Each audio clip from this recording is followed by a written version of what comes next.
And two, obviously this is the first game without Oscar. What was it like playing a kind of a different style without him in there? Well, JB, we didn't really have to get him ready. It was more so of when he's gonna start being him.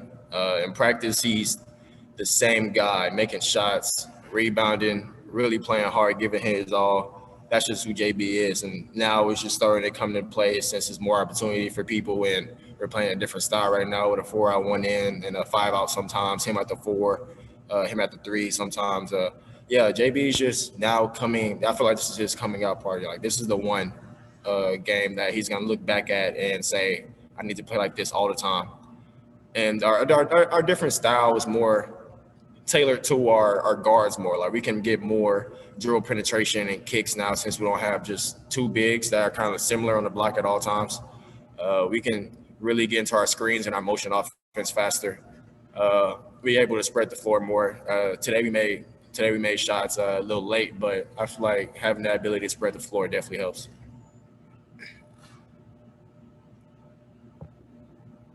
Ryan Pritt, go ahead.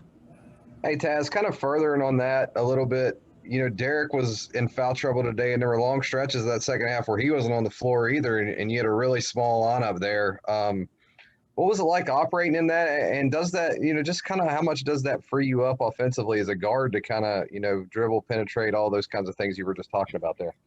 Well, DC does a lot of great things for us.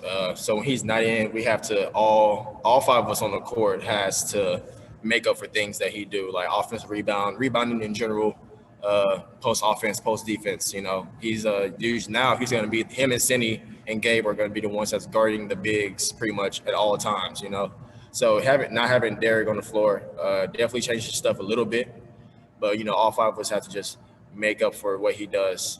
Yeah, it allows for more dribble penetration though with our 4-out, 1-in offense and our 5-out offense. Because if you help, you can just kick it to the open man, and if they don't help, you have a drive or a dump off layup for the big or whoever's playing our 4 or 5 at the moment. But yeah, our spacing overall is better with the one big kind of stretch 4 lineup we have. We play a lot of, like, Emmett and JB are 4 and 3. And then I be at the 2 sometimes, so we kind of switch defensively as well. So that definitely helps. Greg Hunter, go ahead. So, Taz, it looked like everybody took a shot at Gibson in defending him for them. Was he just that hot? Did you guys not defend him as well as you wanted? Combination of both? What was it? Well, we were so small defensively sometimes where we had to overhelp on the roll man. So the lift man was virtually kind of open a little longer than what we typically want to have him. He's a good shooter. He has a reputation of being that knockdown shooter. And home court advantage, you know, he gets open look, he's gonna make it. So he did a good job at that. I'm giving his props, and I give Oklahoma their props for just sharing the ball and finding him off the pick and rolls and him being a lift man, finding him in transition. He was making shots, but I feel like we could have closed out high hands and got to him a little faster, shed it towards his side when the ball was on his side, and we could have denied him a little more. But he did a good job making shots. Justin Jackson, go ahead. Hey, Taz, I thought maybe the key moment might have been, you know, there's like just under 4 minutes left.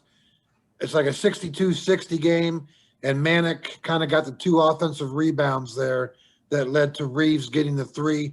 Just kind of talk about what it was like, you know, trying to, you know, going through that series of plays there. Well, I feel like, honestly, we did a good job of boxing out to a degree. He was just way taller. I think Emmett was boxing him out, and he pretty much had him, you know, boxed out of the lane completely. But he's just longer. He just tipped the ball to himself a couple times and found an open man, and that killed our momentum a little bit and started a little bit of a run for them. That was a big play. I think that was a game-changing play actually in the second half. But yeah, that's the disadvantage of being undersized sometimes. Even though you box out, they can just sometimes find a way to go get the ball with just their length and their height.